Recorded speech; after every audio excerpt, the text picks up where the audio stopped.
कि श्राप के द्वारा सुदामा जी गरीब हुए क्या? तो बोले नहीं। कृष्ण भगवान, क्या अपने मित्र को कभी श्राप देंगे? तो सुदामा जी दरिद्र क्यों हुए? सुदामा की दरिद्रता का कारण क्या है, ये हमारे को बताओ। तो बड़ा सुंदर सुखदेव जी राजा परीक्षित को बताते कि सुदामा जी दरिद्र क्यों हुए। ध्यान से सुनना। सतयुग में एक सुधर्मा नाम के राजा थे, जिसका धर्म अच्छा था। सुधर्मा, सु यानी अच्छा, धर्म यानी धर्म, जिसका धर्म बहुत अच्छा था। सुधर्मा नाम के एक राजा थे। उनकी बेटी का नाम था सुकन्या, जो अच्छे कर्म करे। बड़ी सुंदर कन्या।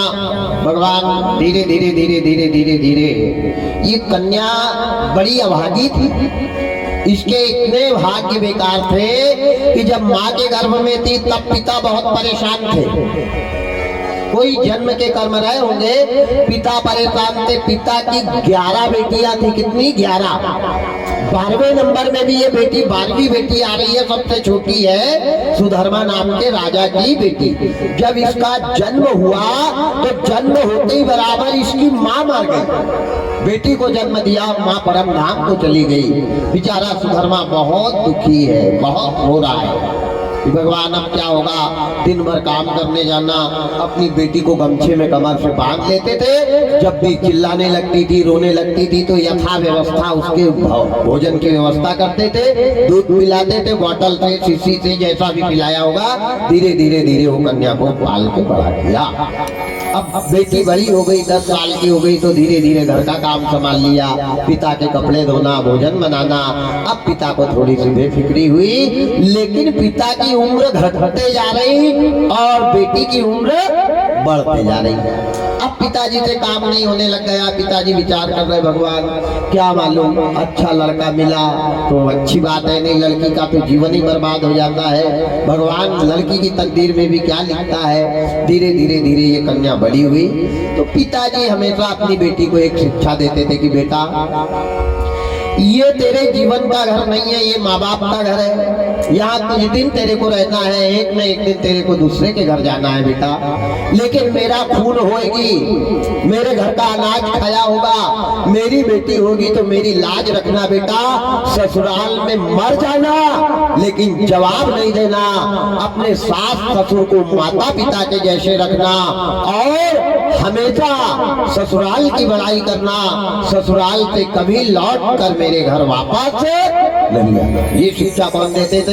सुधर्मा नाम के राजा अपनी बेटी को, सुकन्या को। कन्या आज्ञाकारी थी, कन्या माता पिता की बात मानती थी, कन्या बड़ी सुशील थी। अब आए तकदीर, राजा की उम्र हो गई 70-75 वर्ष की। कन्या 22 साल की जवान हुई तो कन्या का विवाह कर दिया। पड़ोस के गांव में एक राजा के लड़के से कन्या का विवाह कर दिया। अब विवाह करके जब कन्या जाने लगी तो अपने पिताजी को गले से लगा के रोने लग गई। विचार कर रही है कि भगवान मेरा जन्म हुआ, मेरी माँ मर गई, अब मेरे पिताजी की वृद्ध अवस्था है, पिताजी का क्या होगा? कौन भोजन कराएगा, कौन कपड़े धोएगा, मेरे पिताजी का जीवन कैसे बीतेगा? विदा होते जा रही और अपने पिता को गले से लगा करके रोते जा रही। पिताजी अपना ख्याल रखना और जब भी कोई संकट आए तो मेरे को जरूर याद करना, मैं तुम्हारी सेवा करने के लिए आ जाऊंगी, तुमने बिल्कुल चिंता नहीं करना। बेटी को गले लगा करके सुधर्मा हिचकी ले करके रोने लगा और अपनी बेटी को विदा कर दिया। बेटी के जाने के बाद वो घर ऐसा हो गया जैसे किसी मरे वाले आदमी की अर्थी उठी। बेचारा घर में रहने लग गया, अपने हाथ से बनाना, अपने हाथ से खाना, कोई संतान नहीं, कोई परिवार नहीं, कोई रिश्तेदार नहीं। एक बेटी थी वो भी पराई हो गई। अब लड़की की किस्मत देखो, जन्म लिया तो मां मर गई, शादी होकर के ससुराल गई, हाथ की मेहंदी भी नहीं छूटी, शरीर के हल्दी का दाग नहीं निकला। उसका पति 7वें दिन जंगल में गया लकड़ी लाने, तो पेड़ के ऊपर चढ़ा और अचानक पेड़ के ऊपर से जो गिरा तो वो लड़के के प्राणांत हो गए, वो लड़का मर गया। 7वें दिन उसका पति मर गया। अब बूढ़े सास ससुर घर में, जैसे गांव के लोगों ने जंगल में जाकर के देखा तो कन्या का सुधर्मा का पति मरा पड़ा, लोगों ने उठा के लाया। जैसे लाया है माँ बाप की वो दशा हो गई। बूढ़े माँ बाप रो रहे हैं और विचार कर रहे हैं कि अब हमारा कौन पूरा करेगा। एक तो बेटा था, ये बहू अब हमारे पास रहने वाली नहीं है, ये चली जाएगी, माँ बाप के पास चली जाएगी, ये हमारे पास रहने वाली नहीं है।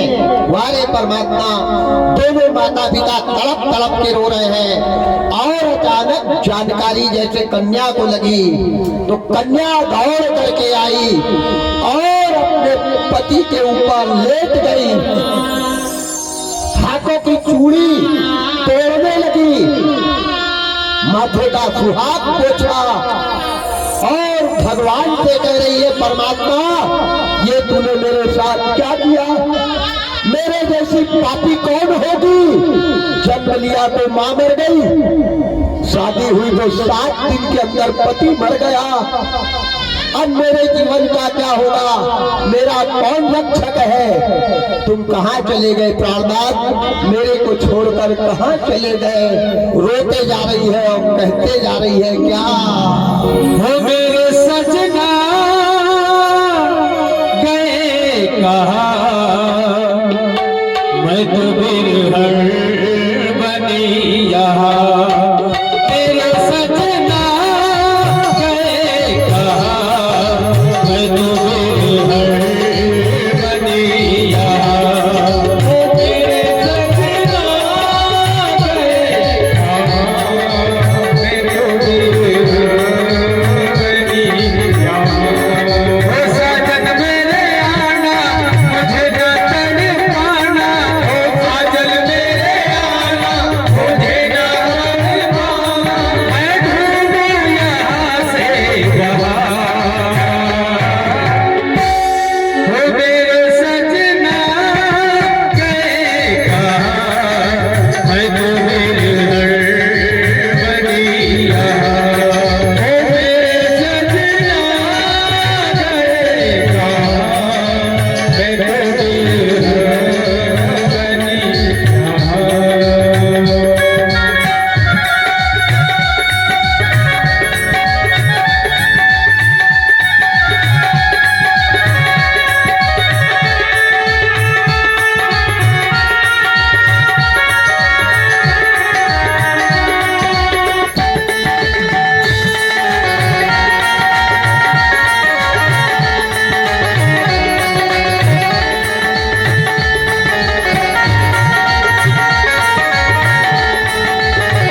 का साया दिया और ससुराल में इसे उम्मीद लेकर के आई। वो 7वें दिन मेरे को छोड़ चला गया। चढ़ती जवानी बन के ऊपर धोकर चाटूंगी शादी कैसे कटाऊंगी? क्या पानी के बिना मछली जिंदा रह सकती है? क्या शरीर में से प्राण निकल जाए पे ये देह अच्छी लगती है? जैसे पानी के बिना मछली का जीवन अधूरा है, प्राणों के बिना शरीर का जीवन अधूरा है, ऐसे ही पति के बिना पत्नी का जीवन अधूरा है। बाबा लिखते हैं जिया बिनु दे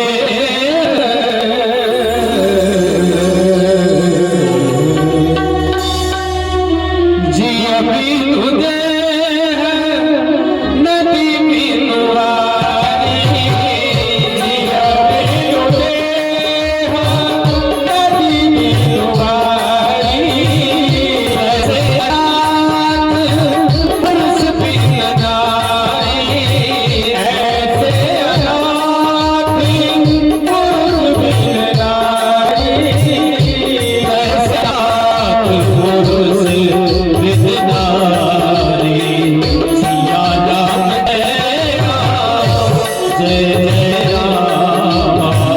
सिया राम जय राम, जय राम। जीव बिनु देह नदी बिनु वारी, ऐसी अनाथ पुरुष बिन नारी। माताएं, पति है तो 16 श्रृंगार अच्छा लगता है, पति है तो पूजा में लोग सामने बैठालते हैं, पति है तो विवाह में माताओं को आगे हैं, पति है तो सारी खुशी अच्छी लगती, और पति अगर चला गया तो सब कुछ चला गया, कुछ नहीं रह जाता। आज लुट जा रही है, तड़प रही है। बूढ़े माता पिता के प्राण निकल रहे, बूढ़े माता पिता सोच रहे हमारे जीवन का सहारा एक ही बेटा था और ये बहू में रहना नहीं है, ये चली जाएगी। विदा की और उन माताओं को ध्यान देना जो सास ससुर से कपट करती है, छल करती है, सास ससुर के साथ पूरा व्यवहार करती है, उनने कान खोल के सुनना। कैसी थी बहू? पति 7वें दिन मर गया और कोई रही तो घर आ जाती बाप के, लेकिन धन्य है बेटी, दौड़ कर गई बूढ़े माता पिता सास ससुर के पास और अपनी सास को गले से लगा के कहा, माँ मत रो, तेरा बेटा नहीं मरा है, तेरा बेटा बन के तो मैं बैठी हूँ, प्राण चले जाएंगे लेकिन तुम्हारे को छोड़ करके नहीं जाऊंगी। तेरे बेटा ने मेरे को तेरी सेवा के लिए लाया है माँ, बेटा गया, दूसरा बेटा अभी घर पे है, ये बहू का दायित्व है, ऐसी बहू होना चाहिए। हमारे परमात्मा दोनों बूढ़े माँ बाप को गले से लगाया और गले से लगा के उनके रोगी, क्योंकि अगर मेरे सास ससुर के सामने मैं रोऊंगी तो इनके क्या हाल होंगे। उनको चुप करती थी और चुपचाप एक तरफ से रह के रोती थी कि स्वामी मेरे को बंधार पर चले गए, अब मेरा क्या होगा। ऊपर से माँ बाप मेरे ऊपर है। कन्या के पिताजी कई बार है, बेटी चल घर अभी जवान है, दूसरा विवाह कर देंगे। बेटी ने कहा खबरदार पिताजी, मैं जब घर में तुम्हारी बेटी थी हुई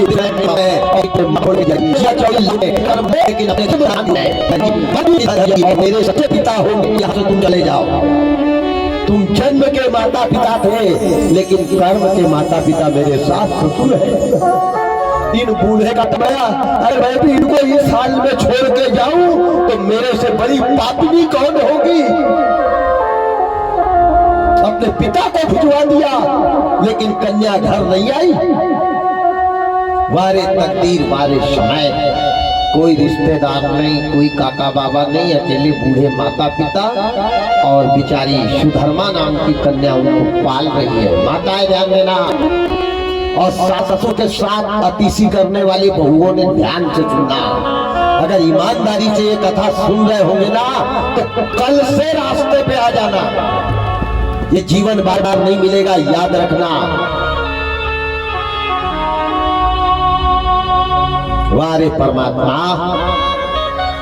एक ये बहू है और नहीं एक हमारे घर में बहू है। सास ससुर मर रहे भूखे और शंकर जी पे लगी है एक लोटा जल डालने, हो जाएगा उसका कल्याण।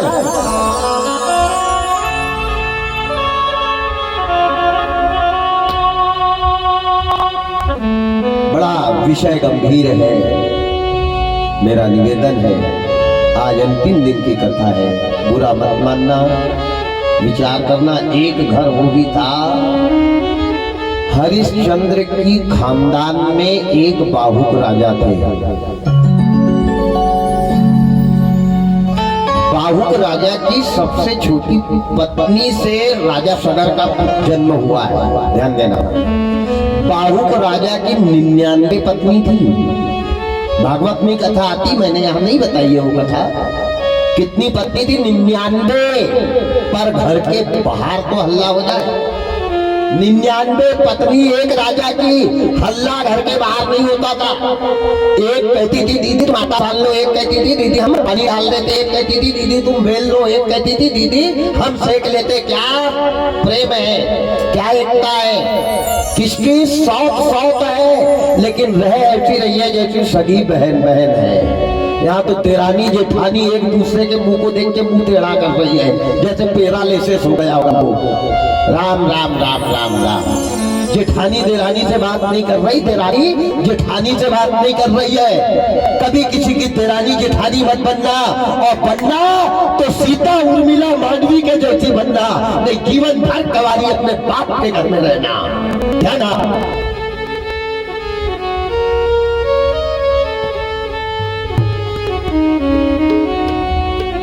सगी बहन बहन में और देरानी जेठानी में कोई फर्क नहीं है। एक दूसरे के वस्त्र पहनना, एक दूसरे के जेवर पहनना, एक दूसरे की चाबी पास में रखना, ये देरानी जेठानी का धर्म होना चाहिए। यहाँ तो सत्यानाश कर दिया है देरानी जेठानी उनने घर को। भाई भाई अच्छे हैं, पर इधर 36 का आंकड़ा है, क्या करोगे? जब तक घर नहीं सुधरेगा, कथा के सुनने से कल्याण होने वाला नहीं है। अपने कर्मों को सुधारो, अपने स्वभाव को सुधारो, अपने विचार को बदलो, ये है कथा। नहीं रोज पोथी पढ़ते रहोगे तो क्या कल्याण हो जाएगा? कर्म उल्टे करोगे और कथा भगवान की करोगे, यही तो हो रहा है। और आ भी रहा है, तो नहीं आ रहा है, अमृत का घड़ा आ भी नहीं रहा है। जैसा कर्म करे इंसान वैसा फल देगा भगवान। अच्छे कर्म करो, अपने विचारों को बदल लो, बहुत प्रेम से रहो। ये जीवन बार बार मिलने वाला नहीं है। उजाले अपनी यादों के हमारे साथ रहने दो। ना जाने जिंदगी की शाम किस मोड़ पर हो जाए, ना जाने जिंदगी की शाम किस मोड़ पर हो जाए। ऐसा प्रेम बनाओ, घर को मंदिर बनाओ, आप उसको घर के अंदर लेगा। लेकिन तब जब घर में शांति और एकता आएगी तब। अगर घर में शांति नहीं है, एकता नहीं है, व्यवहार कुशल नहीं है, तो मंदिर में भगवान तुम्हारी इच्छा पूरी करने वाला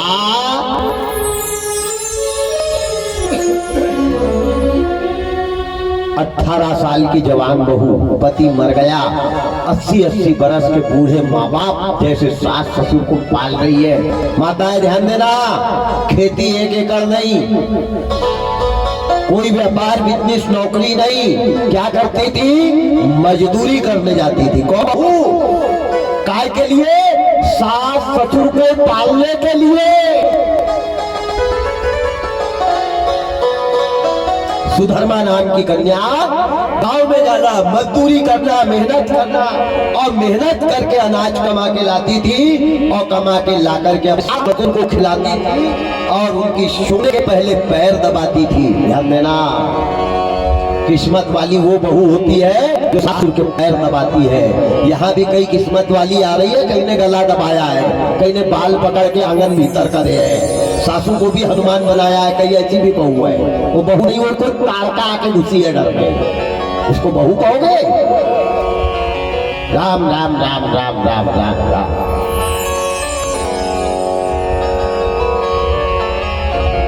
सबसे कठिन धर्म होता है बहुओं का, याद रखना। बेटे से भी कठिन धर्म है। बेटा तो माँ बाप की सेवा करता है, लेकिन बहू को पाक नवाब बना के ये दुनिया को बता के अपने धर्म का पालन करना है।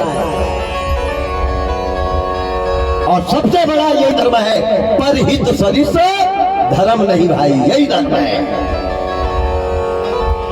भोजन कराती थी बूढ़े माँ बाप को, सास ससुर को, उनके पैर दबाती थी। जब सो जाते थे तब जाकर के बेचारी बहू सोती थी, और सास ससुर सोए रहते थे तब तक उठ करके घर की झाड़ू लग जाती थी। यहाँ तो बहू 8:30 बजे सो रही है, सास ने चूल्हा भी जला दिया, आगी भी परचा दी, पानी भी गर्म रख दिया। 8 बजे बहू उठ के 2 घंटा हो पुरुष घिस रही है, आग लगे वो पुरुष में। क्या धर्म है? शास्त्र कहता है बहू के सोने का टाइम घर के लोगों को पता नहीं होना चाहिए, और उठने का टाइम भी घर के लोगों को पता नहीं होना चाहिए। सब सो जाए तब जाके बहू सोए, और सब सोए रहे तब तक बहू का घर का आधा काम हो जाए। वो है लक्ष्मी। वो घर में लक्ष्मी पानी भरती है, नहीं शनि महाराज घुसते हैं, याद रखना। सूर्य उदय के पहले जो बहू अपने शयन कक्ष को उठाकर घर के काम में लग जाए, वह लक्ष्मी का आगमन होता है, धन लक्ष्मी का। और जो बहू 8:30 बजे तक बिस्तर पे पड़ी है, और सोया वाला बिस्तर दिन भर पड़ा है पलीत के जैसे, वहां घर की लक्ष्मी भी घर छोड़ के भाग जाएगी। याद रखना। कई के घर की खटिया का बिस्तर 1-1 महीना तक नहीं उठता है, वहां लक्ष्मी आएगी। राम राम राम राम राम राम। केवल पूजा करने से ही कल्याण नहीं होएगा, कर्म करना पड़ेगा। सकल पदार्थ है जग माही, कर्महीन नर पावत नाही। कर्म करना पड़ेगा। धर्म के साथ कर्म, और कर्म के साथ धर्म, दोनों का जुड़ा है, दोनों करना पड़ेगा। आज माता पिता जैसे सास ससुर की सेवा की, वारे भगवान। धीरे धीरे समय व्यतीत हुआ। एक दिन इसकी सास मर गई, एक दिन ससुर मर गए, अब रह गई अकेली। अब जवानी थी, तब तक तो खूब काम किया, जा के कमाया, सास ससुर को पाला, लेकिन भगवान उसी की परीक्षा लेता है जो दुखी है। जहां घाव है चोट वही लगती है, जो रो रहा है भगवान उसी को रुलाते हैं। वारी परमात्मा कैसी तेरी लीला है विधाता, विधाता तेरे कर्मन की गति न्यारी। विधाता के कर्मों की गति अलग है, इसीलिए कहा है, क्या कहा है? हर विधाता तेरे कर्मन की गति न्यारी, विधाता तेरे कर्म की गति न्यारी।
करेगा जब तक शक्ति है, जब तक ताकत है।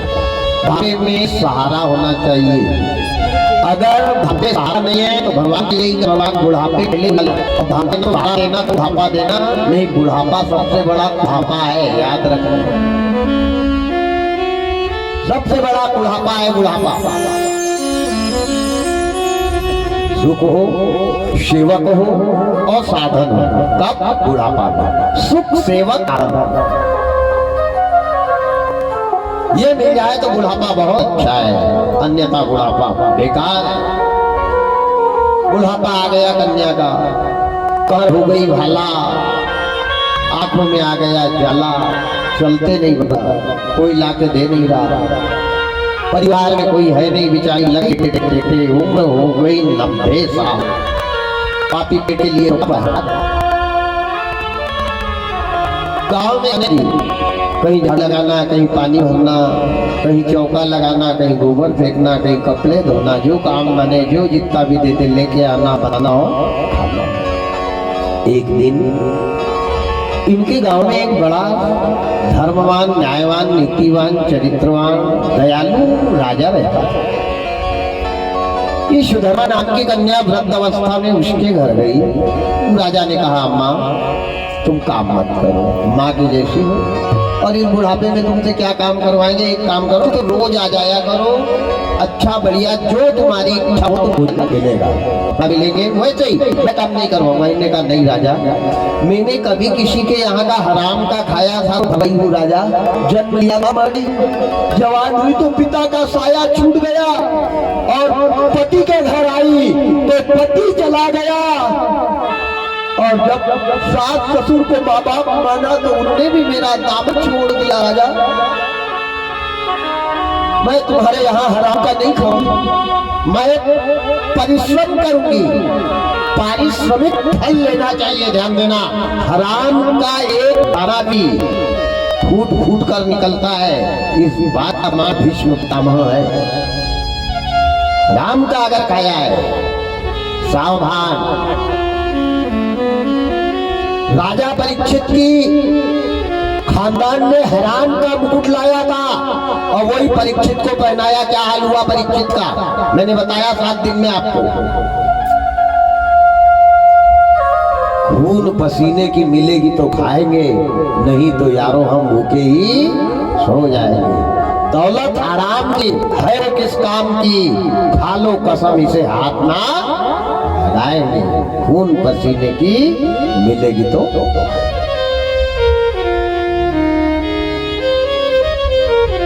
राजा ने कहा नहीं माता, नहीं नहीं राजा, मैं तेरे का हराम का नहीं खाऊंगी। मेरे हिसाब से काम करूंगी, पहले परिश्रम करूंगी, उसके बाद जो देगा लूंगी। पोछा ले लिया, कपड़ा ले लिया, पूरे घर को पोछा लगाया, झाड़ू लगाई, जो काम उनके लायक था अम्मा ने किया। ये सुधर्मा नाम की अम्मा ने, उम्र है 90 साल, आँखी में जाला आ गए, कमर भाला हो गई, घुटनों का बल चला गया, कानों का सुनाई देना खत्म हो गया, लकड़ी टेकते टेकते चल गए। अब राजा ने बड़ी सुंदर थाली में व्यंजन लगवाए, अम्मा ये लोग भोजन कर लो। नहीं राजा, मैं किसी के हाथ का बना नहीं खाती, मैं खुद मेहनत कर मर जाऊंगी पर अपने हाथ की बना के खाऊंगी। किसी के हाथ का खाया था तो अभी भर रही हूँ राजा। बड़ी आफत। राजा ने सोचा ये अपने हट पे है, ठीक है, कच्चा अनाज दे राजा मेरे को। इनने कहा भगवान इसको आटा दूंगा, पानी लाएगी, मारेगी, रोटी बनाएगी, फिर रोटी सब्जी खाएगी नहीं, सब्जी बनाएगी, इसका काम बढ़ जाएगा। तो राजा ने क्या किया, एक लाल कपड़े में 3 मुट्ठी गुलाबी गुलाबी चने बांधे। ध्यान देना, सुदामा जी को किसका श्राप था। राजा ने सोचा कि ये अम्मा बेचारी कब बनाएगी, क्या करेगी, तो एक काम करो, इसमें मेहनत करी है, बचपने से विधवा है, मुसीबत की मारी है, वृद्ध अवस्था है, मेहनत करके 3 मुट्ठी चने राजा ने कच्चे दिए। किसको, रानी को। इसको ले जाएगी, गर्म पानी में उबाल लेगी, नमक मिर्ची डाल देगी, तो अपनी सब्जी और रोटी की जरूरत है नहीं, ये चने खा के मस्त हो जाएगी। करके वो राजा ने 3 मुट्ठी चने सुधर्मा नाम की बूढ़ी अम्मा को दिए। अब वो चने लिए उसने अम्मा ने और चने लेकर के आ गई। तो माताओं का स्वभाव होता है कोई भी सामान को अक्सर तकिया के नीचे दबा देना। तो आई और चने की गठिया को बिस्तर में तकिया के नीचे दबा दिया। अम्मा ने सोचा भगवान पानी ले आऊं, हाथी जला दी, पानी ले आऊं, पानी ला करके उबालूंगी चने को। पानी लाने के लिए अम्मा थोड़े दूर लकड़ी टेकते टेकते चली गई, एक डब्बा हाथ में रख लिया, पानी लाने गई। अब अम्मा को घर से पानी लाते जाते 2 चोरों ने देख लिया। उन्होंने कहा बुढ़िया ने जिंदगी भर खूब कमाया है, माल इसके घर में होएगा। तो अम्मा का पानी लाने जाना और चोरों का चोरी करने अम्मा के घर में घुस जाना। 2 चोर घुस गए। अब पूरा घर छान मारा, डब्बा डुब्बी जितने भी थे निकाल के फैला दिए। अब कुछ है ही नहीं, बेचारी के पास क्या मिलेगा, मुसीबत की मारी वो तो पेट भर रही थी, जी रही थी, जिंदगी जीना है। पूरा घर छान मारा, कुछ नहीं मिला। फिर चोरों ने वो बिस्तर को खींच के फेंकना चालू किया।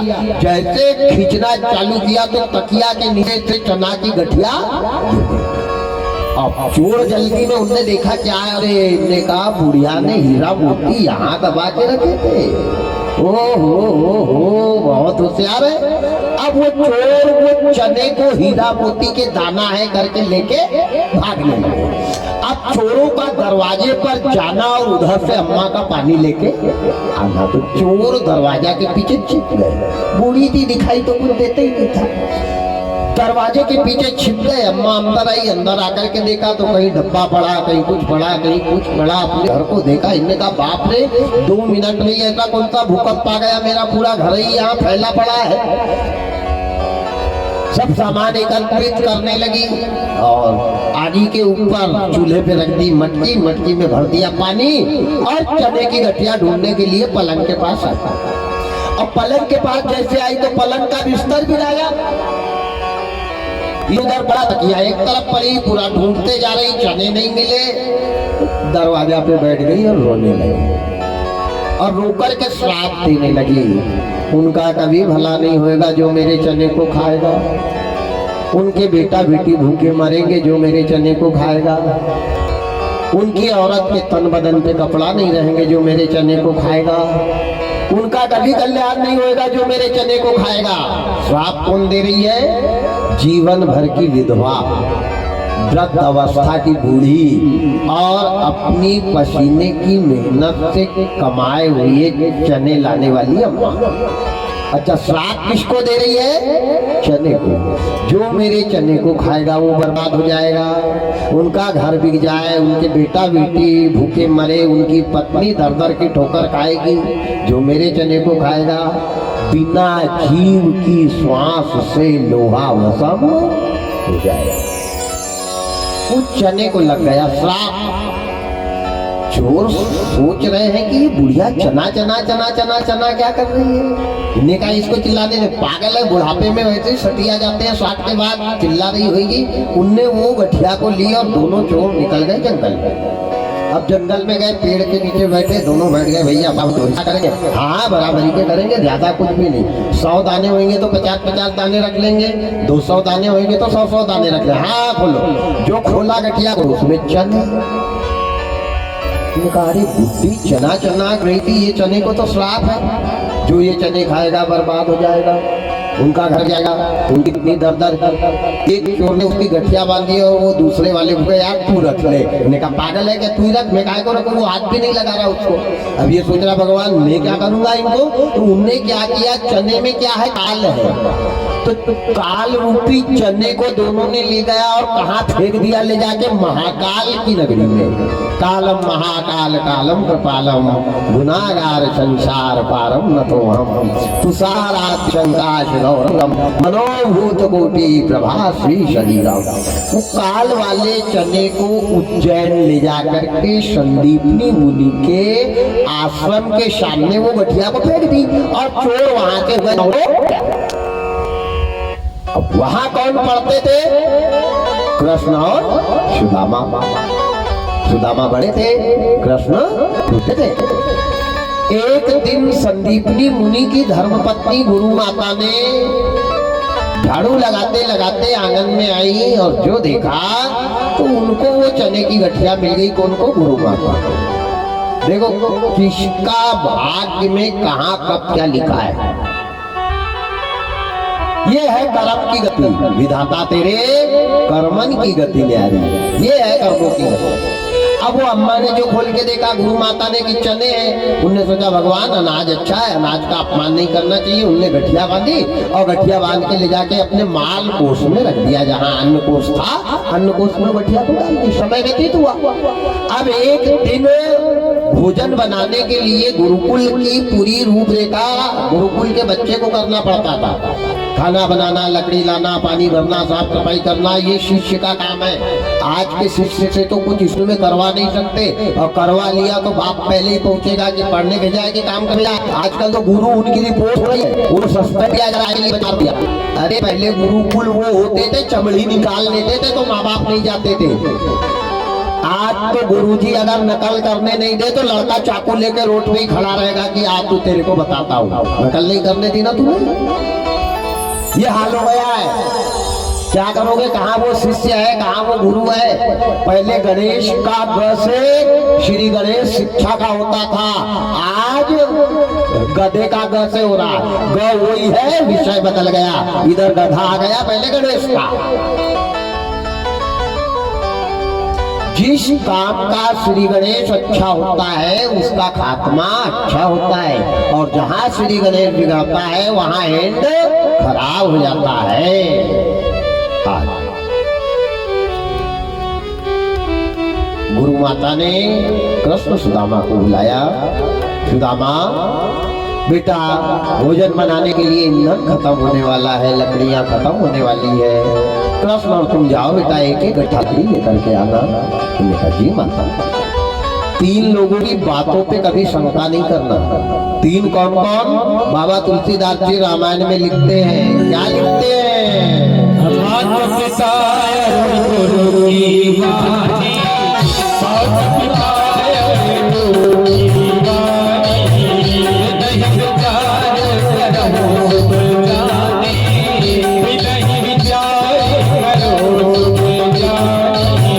माता पिता गुरु की वाणी, माता पिता गुरु की वाणी, नहीं विचार करो सुख जानी, नहीं विचार करो सुख जानी।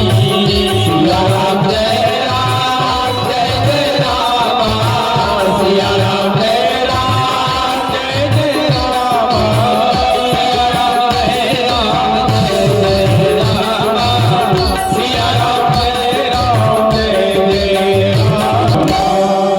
माता पिता गुरु की वाणी, और भी नहीं विचार करो।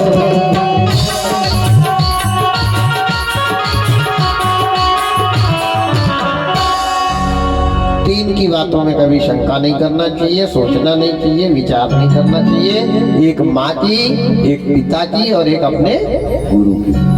पिता के कहने पे परशुराम जी ने माँ और भाई का गला काट डाला था। पिता ने कहा था जा तेरी माँ का गला काट के आ। तुरंत गए, फटका उठाया, जो मारा, अलग कर दिया। पर आपने ऐसा मत करना। परशुराम जी ने जिंदा कर दिया था, जीवित करवा दिया था।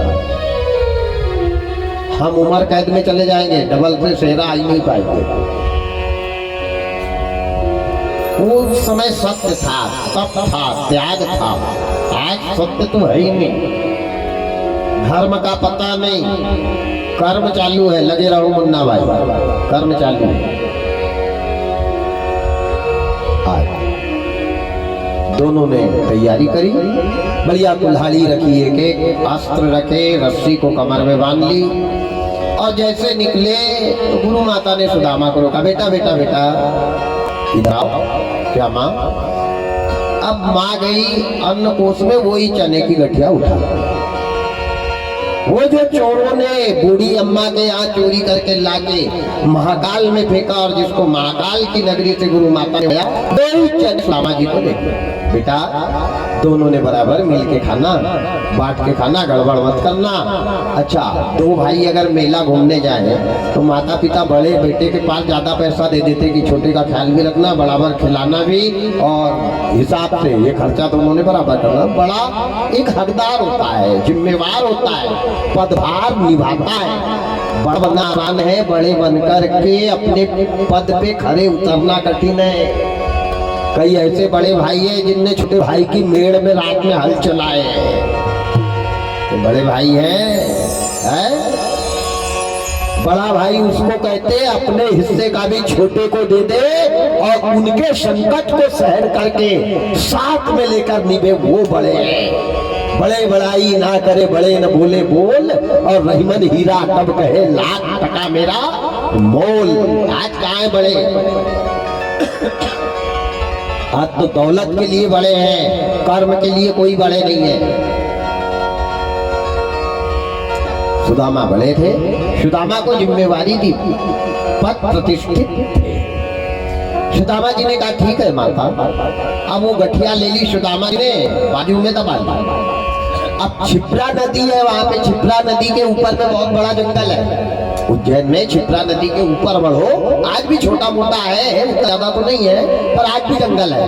तो छिपरा नदी को जैसे पार करी सुदामा जी ने, तो अचानक सुदामा जी के 9 करोड़ शरीर के रोंगटे खड़े हो गए और ठंड लगने लगी, फीवर आ गया। बुखार गया, पूरा शरीर गर्म हो गया, माथा फटने लगा। इनने कहा बाप रे ये क्या हो रहा है, एक एक बदन की हड्डियां दुखने लगी, नस नस दुखने लगी। सुदामा जी घबरा गए। सुदामा जी एक पेड़ के नीचे गए और वो गठिया को जैसे नीचे फेंकी, वैसे सुदामा जी जैसे के वैसे हो गए, बिना दवाई इंजेक्शन के बीमारी खत्म। उनका अरे ये क्या हो रहा है। सुदामा कोई भिखारी ब्राह्मण नहीं था, कथा भागवत करने वाला ब्राह्मण नहीं था, ब्रह्म जानामी ब्रह्म, ब्रह्म को जानता था, भूत भविष्य और वर्तमान तीनों को जानता था, वो था सुदामा। अरे गहरे सुदामा नहीं थे पब्लिक को लूटने वाले, ध्यान देना, धर्मनिरपेक्ष सुदामा था। वैसे ही कृष्ण भगवान ने आंसू से पैर नहीं धोए। सुदामा अरे राम राम राम राम राम। सुदामा जी ने जैसे चने की गठिया को नीचे डाली जैसा का वैसा निका, आखिर बात क्या है। फिर उठाई वो गठिया को और फिर खड़े हुए, जैसे लगा फिर 9 करोड़ से कांपने लग गए, कंपायमान होने लग गए। सुदामा ने कहा गड़बड़ी चने में ही है। थोड़ी दूर चले और कृष्ण से कहा कन्हैया थोड़ा आराम कर लेते हैं। हाँ भैया। अब कृष्ण भगवान नटखट थे, सुदामा जी बैठे बढ़ के पेड़ के नीचे, कृष्ण चढ़ गए ऊपर। अब बच्चा नटखट होते, इनका नाम नटखट भी है कन्हैया का। तो कृष्ण भगवान कदम कदम डाली डाली पे जा रहे, कूद रहे। अब सुदामा जी ने क्षण मात्र योग लगाया। देखो योग एक ऐसी चीज है, जैसे आज सोनोग्राफी होती है, फोटोकॉपी होती है, ऐसी सोनोग्राफी पहले संत लोग दृष्टि से निकाल लेते थे। आपके पेट में क्या है संत नेत्र बंद करके बता देते थे। सामने से कौन आने वाला है कल 4 दिन पहले ही संत बता देते थे। ये होती दिव्य दृष्टि। और ये दृष्टि कब आती है? जब आप योग की क्रिया में जाओगे, जब आप अंतर मन को पहचानोगे, जब अपने अंदर ईश्वर को पाओगे, तब ये शक्ति आती है। सुदामा जी दिव्य दृष्टि को प्राप्त करते थे, देखते थे। उन्होंने कहा ये चने में ऐसा क्या है जिसको मैं बार बार उठा रहा हूँ कि बीमार हो जा रहा हूँ। जो ध्यान लगा के देखा तो क्या देखा, राम राम राम राम राम। ये चने तो एक राजा के घर के दिख रहे हैं मेरे को, और ये चने को कमाई करके अपना पारिश्रमिक करके एक बचपने से जो विधवा थी वो विधवा ने लाए है, मेहनत का फल है। और वो विधवा की उम्र 90 साल है, और ये चने किसी चोर ने ला करके यहाँ फेंके हैं, और विधवा माता का ये चने को श्राप है। ये चना जो खाएगा वो बर्बाद हो जाएगा, उसका घर बर्बाद होगा, उसकी पत्नी भूखी मरेगी, उसके बच्चा। ये बात किसको मालूम है? सुदामा को। देखो दोस्त कैसा होना चाहिए। सुदामा ने कहा मैं जानता हूँ कि ये चने में काल है, ये चना मैं कृष्ण को खिलाता हूँ तो मेरे से बड़ा पापी कोई नहीं है। वाह रे सुदामा, वाह रे मित्रता। सुदामा जी ने जैसे चने का ध्यान किया कि पत्नी का चेहरा सामने दिखने लगा। दोनों सुदामा जी के छोटे छोटे बच्चे दिखने लग गए। सुदामा जी को वो दृश्य दिख रहा है कि अब मैं बर्बाद होने वाला हूँ, लेकिन ये चने मैं कृष्ण को नहीं खिलाऊंगा, मैं बर्बाद हो जाऊंगा। मेरी पत्नी दर दर की ठोकर खाएगी, वो कर लूंगा, लेकिन मित्र के साथ कभी कपट नहीं करूंगा। सुदामा जी बैठ गए। बैठकर कन्हैया से कहा कन्हैया मेरे पैरों में बहुत दर्द हो रहा है, बहुत तकलीफ हो रही है, तुम जाओ और जाकर के लकड़ी काट के लेकर आओ, मेरे चलते नहीं बन रहा है। कृष्ण नहीं समझ पाए। कृष्ण चले गए जंगल में लकड़ी काटने, और सुदामा जी ने सरस्वती को याद किया। इंद्र से कहा इंद्र ऐसी बारिश करके कृष्ण ने आना नहीं चाहिए, तब तक ये चने को पूरे मैं खा लूं, मेरे मित्र को नहीं दूंगा। मित्र को देता हूं तो मेरे से बड़ा पापी कौन कहलाएगा। कृष्ण लकड़ी लाने के लिए जंगल में गए, और ऐसी आंधी आई, ऐसा तूफान आया, ऐसी बारिश हुई, बड़ी बड़ी नदियां, नाले, तालाब गड़बड़ गड़बड़ गड़बड़ गड़बड़ गड़बड़। पानी कह रहा मैं, हवा कह रही मैं, तूफान कह रहा मैं, नदी कह रही मैं, बादल कह रहा मैं। कृष्ण भगवान एक वृक्ष के ऊपर फंसे हुए। 3 घंटे तक बारिश हुई। मौका देखा सुदामा ने तो मुट्ठी चने खा गए। जैसे एक मुट्ठी चने सुदामा ने खाए, चोरों ने सुदामा नगरी में सुशीला के घर में चोरी करी, पूरा धन ले गया। दूसरी मुट्ठी चने खाए, सुशीला के तन बदन पे के जेवर वस्त्र अलंकार आभूषण चोरों ने ले गया। तीसरी मुट्ठी जैसे चने खाए, सुदामा जी का सब कुछ बर्बाद हो गया। बारिश कम हुई। कृष्ण भगवान लकड़ी के गड्ढे खा रहे, सुदामा जी के पास वट वृक्ष के नीचे आए और सुदामा, गुरु माता ने चने भेजे थे भैया, भूख लगी है सुदामा। जैसे कृष्ण को सुदामा ने देखा, दौड़ के गया और कृष्ण को गले से लगाया। जैसे कृष्ण भगवान ने सुदामा को गले से लगाया, अंदर के चने को चाट गए कृष्ण भगवान और रोकर के सुदामा के पैर पकड़ लिए। अरे मेरा घर भी, मेरे बच्चे, मेरे को बचाने के लिए अपना सब कुछ बर्बाद कर दिया। क्या किया सुदामा, ये क्या किया? मैं ये कर्ज कब तेरे को अदा करूंगा सुदामा? वहां पर कृष्ण भगवान ने सुदामा से कहा कि 3 मुट्ठी चने में तूने तेरी 3 लोक की दौलत बेकार करी है। जा, एक दिन मेरे दरवाजे आना, मैं 2 मुट्ठी में तेरे को 2 लोक का राज्य दूंगा। अगर तू नहीं होता सुदामा तो मेरा नाम नहीं होगा, द्वारिकापुरी नहीं होती, रुक्मिणी नहीं होती, मेरी संतान नहीं होती। ये वरदान वहां पर कृष्ण भगवान ने दिया है। तब आने वाले समय में सुदामा जाते हैं कृष्ण के पास और 3 मुट्ठी चावल खाने के बहाने 2 मुट्ठी खाते हैं और तीसरी मुट्ठी रुक्मिणी पकड़ लेती है कि सब दे डालोगे प्रभु तो हमारे लिए क्या रखोगे। ये है सुदामा का चरित्र, ये है सुदामा की कथा। कृष्ण ने श्राप नहीं दिया मेरे भाई, अपने मुंह से किसी को गलत कहना महापाप है। ये है मित्रता की खान, ये है मित्रता का प्रतीक। दोस्ती हो तो अपने आप को बर्बाद करके दोस्तों को आबाद करे, वो होता है मित्र। जो न मित्र दुख होए दुखारी, तिनहि बिलोकत पातक भारी। सुदामा की कथा मैंने आपको बताई। इसके बाद अनन्य कथाएं हुई। अक्रूर जी गए, कृष्ण भगवान को नंद बाबा के यहाँ से लाया। गोपी गिरा हुआ, गाय रोने लगी, नंद बाबा रो रहे, यशोदा मैया रो रही। गोपिकाओं ने कृष्ण भगवान के रथ को रोक लिया। जब अक्रूर जी लेकर के आने लगे, बलराम बैठे हैं हल मुसल लेकर के, अक्रूर जी रथ चला रहे हैं। गोपिकाओं ने सोचा कि कन्हैया मत जाओ हमारे को छोड़ के, मोहन मत जाओ, लेकिन ध्यान देना आए हैं तो जाएंगे। राजा रंग फकीर कौन सिंहासन चढ़ गया, कौन बंधा। आने वाले को जाना है।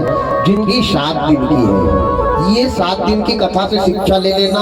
अपन ने 7 दिन में कितना अच्छा इसको सजाया, ऐसे ही 7 दिन में ये जिंदगी को हम सजाते हैं। शनिवार से लगा के इतवार तक, और शनिवार से इतवार में ये सजे सजाए को छोड़कर चले जाते हैं।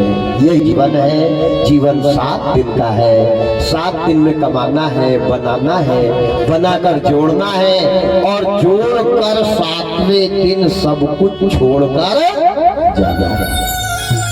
जो आज हमारा है, यहाँ कल कोई और आएगा। हमारा क्या है? चल उड़ जा रे पंछी की अब ये देश हुआ बेगाना, खत्म हुए दिन उस डाली के जिस पर तेरा बसेरा था। इन्हीं शब्दों के साथ गोपिकाओं ने विचार किया, बहुत रोकने का प्रयास किया। देखो प्रेम किसको कहते हैं?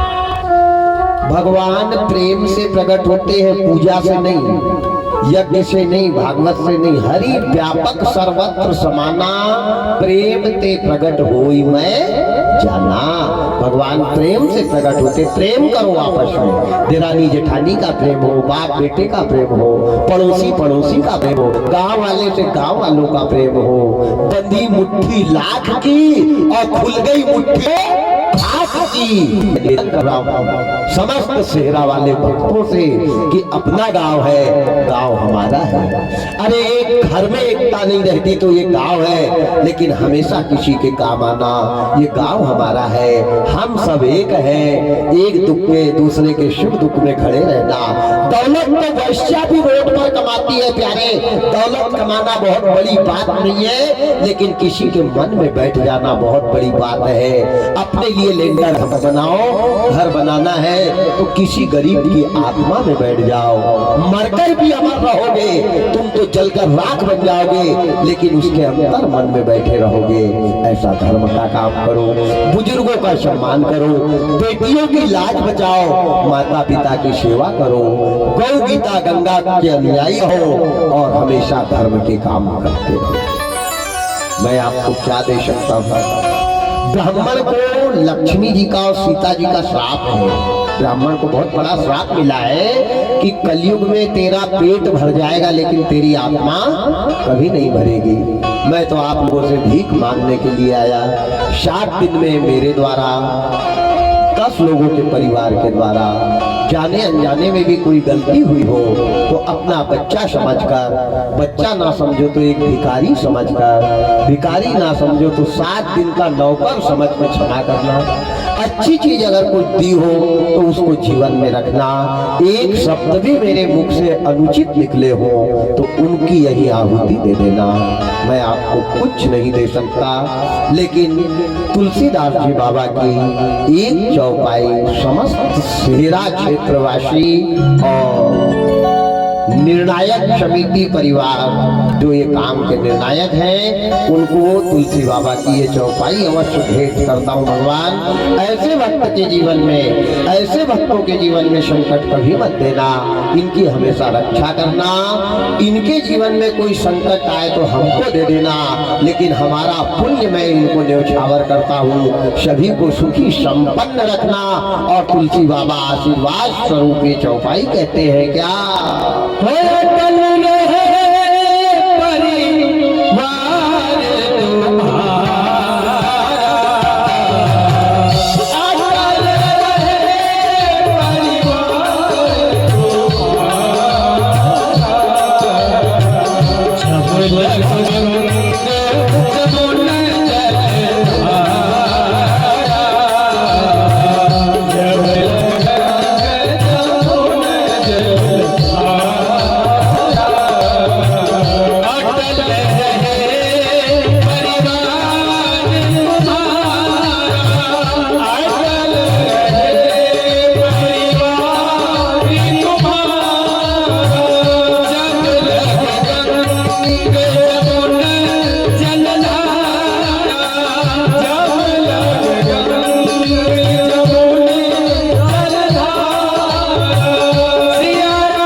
गंगा यमुना की ख्याति चली है, ऐसे सेहरा के भक्तों की रक्षा माँ गंगा करती रहे।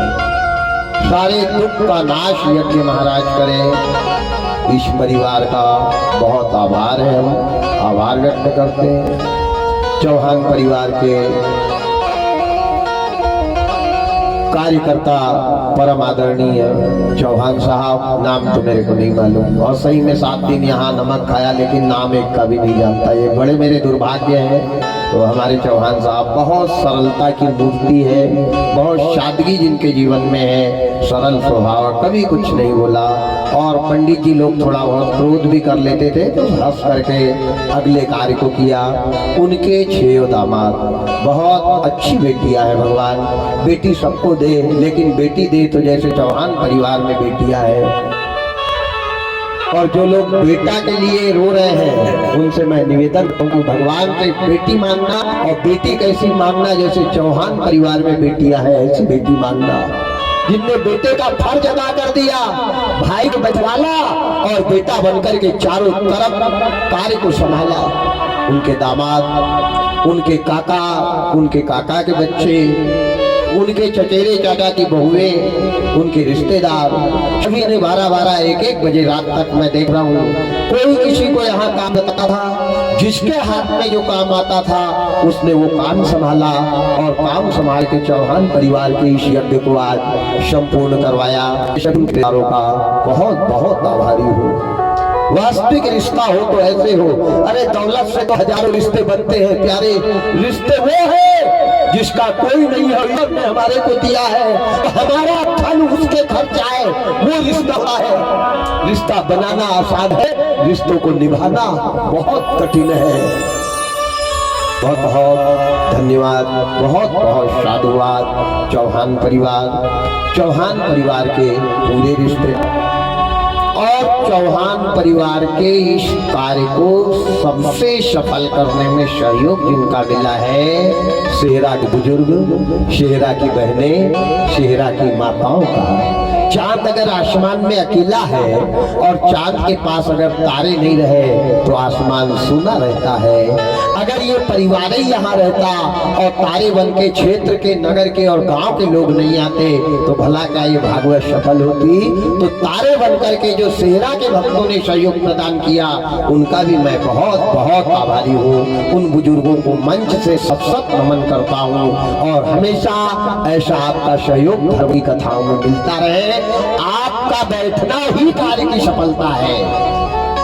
सभी माताओं बहनों का आपने अपने गृह कार्य को त्याग के यहाँ अपना समय दिया। हम और चौहान परिवार आपके बहुत बहुत बहुत शुक्रगुजार, आभारी व आप प्रणाम के पात्र हैं। अंतिम छोर कथा का है। गोपिकाओं ने बहुत प्रयास किया, भगवान नहीं रुके, भगवान रथ लेकर चले गए। कुवलिया तीर को मारा है। कुवलिया तीर नाम के 2 हाथी थे, चाणूर और मुष्टिक को मारा। दौड़ करके कंस मामा को ललकारा, कंस मामा भाग रहे। भगवान ने त्रिशूल निकाला, कंस का देह से गला अलग किया। कंस के मरने की खबर उनकी बेटियों ने, उनकी पत्नी ने अपने पिता को बताई। कंस की पत्नी का नाम था अस्थि और प्राप्ति, मैंने आपको ये कथा सुनाई थी। और उनके पिता कौन थे? जरासंध। जरासंध को जब पता लगा कि मेरी बेटी विधवा हो गई, मेरे दामाद को मार डाला, अक्षौहिणी सेना लेकर के जरासंध आया है। भगवान ने सारी सेना को मारी है। अंतिम में भीम के द्वारा जरासंध को मरवाया। बीच में से चिरवा के इधर का भाग इधर फेंका, इधर का इधर फेंका। ये एक राक्षसी का इसको वरदान था, जरा नाम की राक्षसी का 2 अधूरे बच्चे को जोड़कर इसने जीवित किया था, इसलिए इसका नाम जरासंध था। ये भी बहुत बड़ी कथा है। गुल रहे तो गुलशन खिलेंगे, आपके आशीर्वाद से जिंदे रह गए तो बाकी की कथाओं के लिए फिर मिलेंगे। बस आपका आशीर्वाद होना, भरोसा पल का नहीं है, कल की किसने जानी। भगवान कारागार में गए, कारागार में नाना नानी को मुक्त किया, माता पिता को छुड़ाया है। जरासंध के द्वारा कैद की हुई ब्राह्मण कन्याओं को कारागार से मुक्त किया, जिन्होंने भगवान को पति के रूप में पाया। पति का मतलब गलत मत समझना, रघुपति राघव राजा राम पतित पावन, पतितों को जो पावन कर दे, पतितों पे जो करुणा कर दे, पतितों के ऊपर दीनता जो कर दे, वो पति है, परमेश्वर पति है। सबका कल्याण किया। मानधाता के पुत्र राजा उच्चकुट का भी कल्याण किया। यहाँ दावा न लाया है। वहां से भगवान रण छोड़ के भागे, समुद्र में कूदे, द्वारिकापुरी का निर्माण किया, अनन्य लीलाएं करी। अंतिम कथा, कृष्ण भगवान के पैर में पद्म दुर्वासा ऋषि की खीर के कारण आया। एक बार दुर्वासा ऋषि रथ पे द्वारकापुरी गए। द्वारकापुरी में जाकर के, ये बहुत बड़ी कथा है, 2 घंटे की है, मैं 2 मिनट में बताए दे रहा हूँ, समझ जाना। कृष्ण भगवान ने 16,108 कृष्ण की रानियों से कहा मैं खीर खाऊंगा। उनने खीर बनाई, खीर बना करके बहुत बड़े पात्र में दी। दुर्वासा ऋषि ने एक ही सांस में पूरी खीर पी ली और वो जूठा वाला पात्र जो था वो कृष्ण को दिया। बोले ले पकड़ कृष्ण। भगवान कांपने लगे। भगवान ने कहा क्या मालूम, बूढ़े से भगवान नहीं डरता, दुर्वासा से अच्छे अच्छे देवता डरते थे। इन्हें कहा भगवान ने थाली को क्या करूं? बोले इसमें जितनी भी जूठन लगी है पूरे तेरे शरीर में उपटन लगा दो, जूठन का उपटन। भगवान ने सोचा पूरा मक्खी का डेरा अब मेरे ऊपर आएगा, खीर मीठी है, अब इसको पूरे शरीर भर में चुपड़ने को बोल रहा, नहीं चुपड़ूंगा तो हनुमान बना देगा। तो डरते जा रहे कृष्ण भगवान और पूरे शरीर में खीर चुपड़ रही। दुर्वासा ऋषि ने 3 बार पूछा कन्हैया कोई जगह बाकी तो नहीं रही? इन्होंने कहा नहीं। बोले एक बार और विचार कर। नहीं। बोले प्रभु सब दूर लगा लिया, लेकिन कन्हैया ने सीधे पैर के तलवे में वो खीर नहीं लगाई थी। जो दुर्वासा ऋषि ने नेत्र खोल के देखा तो भगवान कृष्ण के पूरे शरीर को वज्र का बना दिया और वरदान दिया कि तुम मरोगे नहीं, अमर हो जाओगे। पर जैसे पैर में देखा तो तलवे में कृष्ण भगवान खीर लगाना भूल गए थे और वही पैर में पद्म बना जो भगवान की मौत का कारण। ये पद्म वहां से आया है। यदुवंशियों को कृष्ण होने का बड़ा अहंकार हो गया था, तो कृष्ण के एक बेटे का नाम था सांब। सांब नाम के लड़के को कुछ यादव के नए नए लड़कों ने क्या किया, लड़की बना दिया। लड़की बना दिया मतलब साड़ी पहना दी, नथनी पहना दी, कुंडल पहना दी, भर दी, टिकी लगा दी, ये होठ वगैरह सब लाल गुलाबी जो भी था वो कर दिया और साड़ी का घूंघट दे दिया। घूंघट दे के एक कपड़े में फटे कपड़े का गट्ठा बांधा, गट्ठा बांध के उसके कमर से बांध दिया और साड़ी से ढक दिया। वो ऐसा दिखे जैसे कोई गर्भवती माता का शरीर बड़ा है, गर्भवती के जैसे वो लड़के को बनाया और संतों के पास ले गया। कहा ओ बाबा बताओ ये भाई के पेट में लड़का है कि लड़की? संतों ने सोचा बेचारे पूछ रहे हैं बता दो। जो ध्यान लगा के देखा है संतों ने, संकादिक ऋषियों ने, तो क्या देखा? राम राम राम राम राम राम, इसके पेट में न लड़का है न लड़की है, कपड़े का गट्ठा है। और ये जो लड़की का रूप लेकर के आया ये लड़की नहीं है तो लड़का है। इनको कृष्ण के होने का अहंकार हो गया है, हमारी परीक्षा ले रहे हैं। तो संतों ने श्राप दे दिया कि जाओ यदुवंशियों, इसके पेट में लोहे का मूसल जन्म लेगा जो तुम्हारी मौत और विनाश का कारण बनेगा। कमान से निकला बाण और जबान से निकले शब्द कभी वापस नहीं जाते। नंद बाबा को पता लगा, नंद बाबा ने सांब के पेट को जीते जी चिरवाया। जैसे चिरवाया तो इतना बड़ा लोहे का मूसल निकला। लोहे के मूसल को बारीक कुटवाया, कुटवा के समुद्र में फेंकवाया। कुछ है समुद्र के किनारे आया, उससे घास उगा जो बारिश में अक्सर तालाब नदी के किनारे उगता है, जिसमें गांठ नहीं रहती, अगर उसपे से आदमी निकल जाए तो चीर देता है एकदम। वो चीरा वाला घास निकला। कुछ लोग उसको उचका कर एक दूसरे को मार मार के यादव लोग मर गए। एक इतना बड़ा लोहे के मूसल का टुकड़ा समुद्र में बहता चला, बहते बहते गया तो एक मछली ने उसको खा लिया। मछली के पेट में चला गया वो लोहे का टुकड़ा। मछली को मछुआरों ने जाल में पकड़ा, जाल में पकड़ के बेचने बाजार में ले गए। बाजार में एक राजा ने खरीदा, राजा ने खाने के लिए घर ले गया, उसको सफा करने लगा और जब टुकड़े करे तो उसके पेट में क्या निकला? लोहे के मूसल का टुकड़ा। राजा ने सोचा भगवान ने मछली के पेट में लोहे का मूसल कैसे आया? उसने वो लोहे के मूसल के टुकड़े को जंगल में फेंक दिया। अब जंगल में कौन था? पूर्वी जन्म का बाली, जिसको भगवान ने बिना कारण मारा था। ये कथा भी मैंने आपको बताई है। वही बाली भीन बन करके मृगणी का शिकार करने के लिए भटक रहा है। उस भील को वो लोहे के मूसल का टुकड़ा मिला, उसने पत्थर पे अच्छा पैना बनाया, फण बना करके अपने बाण में फंसाया और बाण में फंसा के कमान पे संधान किया, मृगनी को ढूंढता हुआ घूम रहा है। उसी समय कृष्ण भगवान यमुना के तट पर वट वृक्ष के नीचे ऐसा पैर करके बैठे हैं, एक पैर जमीन पर है और एक पैर ऐसा। कौन सा पैर ऐसा है? जिस पैर में पद्म था वो पैर ऐसा है। अब वो पद्म का ऐसा प्रकाश निकला, ऐसा प्रकाश निकला मानो किसी मृगनी की नाभि में कस्तूरी का प्रकाश हो रहा। अचानक वो प्रकाश भील की नजरों में गया। भील ने लोहे के मूसल के टुकड़े के फन वाला बाण कमान पे संधान किया और जो छोड़ा तो बाण जाके सीधा भगवान के पैर में लगा। जैसे पैर में बाण लगा, भगवान के पैर का पद्म फट गया और भगवान के प्राण निकल गए, शरीर मिल गया।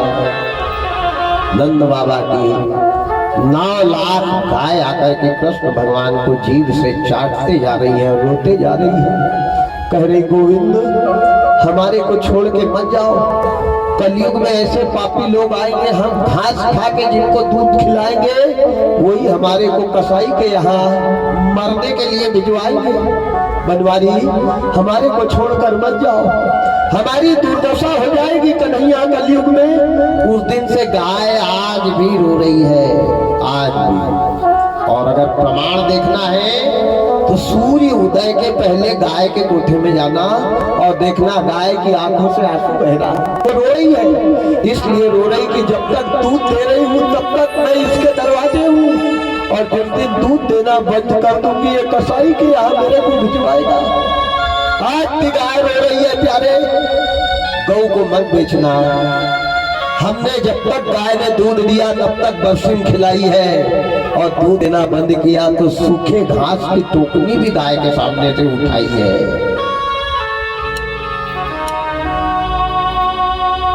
स्वार्थ के लिए गौ की सेवा मत करना।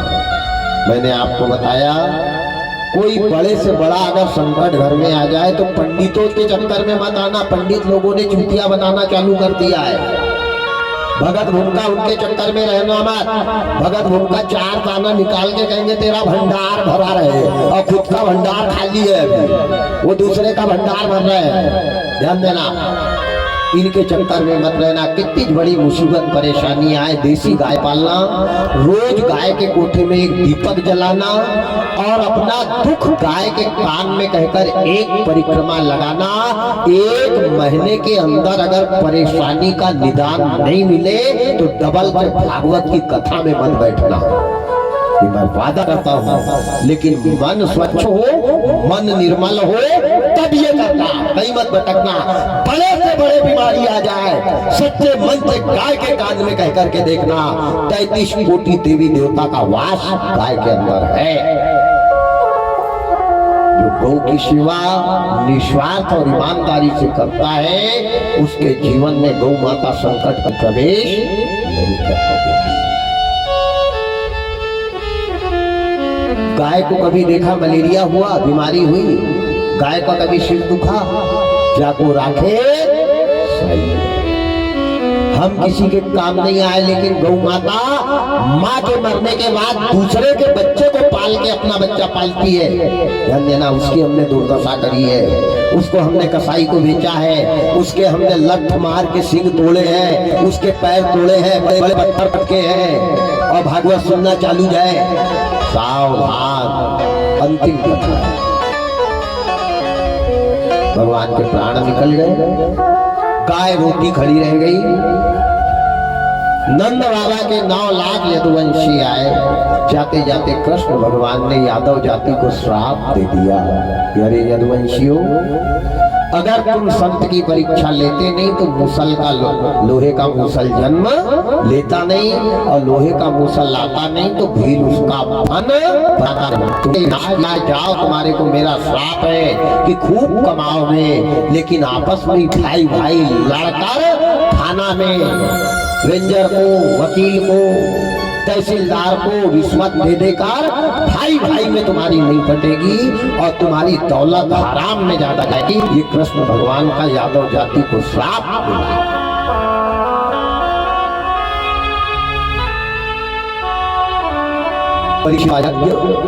भगवान के देह का अग्नि संस्कार किया है। यमुना के तट पे भगवान गए। राजा परीक्षित के दोनों बेटे जन्मे गए। परीक्षित के यज्ञ को पूरा कर रहे हैं। परीक्षित जी ने सुखदेव जी की शरण में बैठ के अजपा जाप किया। 7 दिन में अपना 10वां द्वार खोल के प्राण को निकाल लिया। 7वें दिन निकल गए, मोक्ष मिला है। तक्षक नाग जीवित होकर के आ रहा है, लेकिन परीक्षित के पार्थिव शरीर को दंश किया है, आत्मा पहले ही चली गई। राजा जन्मेजय ने ये यज्ञ पूरा किया। वैसे चौहान परिवार के पूर्वजों के निमित्त जितनी भी अकाल मृत्यु आत्मा हुई उनके निमित्त, उनके कुल परिवार में जितनी मौत हुई उनके निमित्त, सब परिवार के द्वारा ये निर्मित यज्ञ आज पूरा हुआ। भगवान इनके सभी पूर्वजों का कल्याण हो, इनके सभी पूर्वज को उच्च स्थान प्राप्त हो और पितृ की कृपा से हमेशा धन धान्य से इनका परिवार भरा रहे। इन्हीं शब्दों के साथ अपनी वाणी को पूर्ण विराम। जय जय सीताराम, जय जय सीताराम, जय जय सीताराम। चौहान परिवार के सभी लोग आकर ऐसे लाइन से खड़े हो जाएं।